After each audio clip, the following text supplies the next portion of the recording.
You want to know how my Uncle Eddie met my Aunt Marion? Walked right up to her, like a sock hop. Told her he thought she was pretty. Uncle Eddie's was a legend. Aunt Marion, too. Then he asked her if she wanted to dance with him, like if she wanted to twist. I bet you he swing danced her. Before he ballroomed her. And she walks over to her gal pals, and they're all saying to her, how about the balls on this sailor?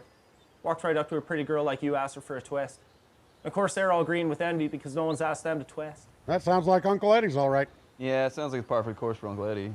Bet you think it ends there. It doesn't.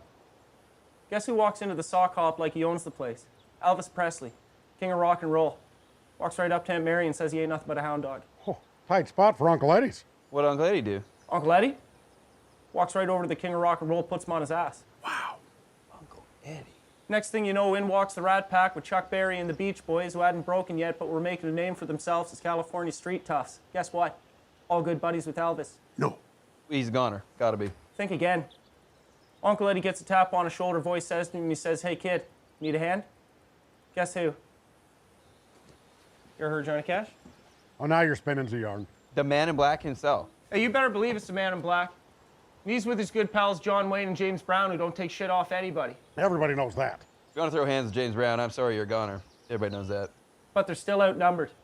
So guess who shimmies over in a real bad mood? Who? Little Richard. Gotta be. Hey, you better fucking believe it's Little Richard. And he's with his good pal Bing Crosby, and that's pre-White Christmas when he was still on the bottle and a nasty drunk. So you know it's on now. #1 selling albums of all times, White Christmas. That's pre-White Christmas. Look out. So fucking Buddy Holly walks over and Bertuzzi's Uncle Eddie, right? Next thing you know, Ray Charles has got Buddy Holly in a rear naked. Buddy Holly's tapping. Ray Charles says, no way. It's not how this ends. Cash is over there armbarring Sinatra. Sammy Davis Jr. switched sides halfway through the fight. He's got Dean Martin in a plateau. Well, where's Uncle Eddie's? What's he gonna do? He's gotta do something. Uncle Eddie's freshly transitioned from a triangle choke in favor of a full mount. He's got Brian Wilson down ready to serve the final blow, and someone catches his fist. Guess who? Johnny Cash. He says, hey kid, we got this from here. Go get your girl. Uncle Eddie gets up, John Wayne gives him a tap on the butt like their old locker room pals. Well, what's Aunt Marion's doing? Did he go over to her? Tell you what, she went to him, okay?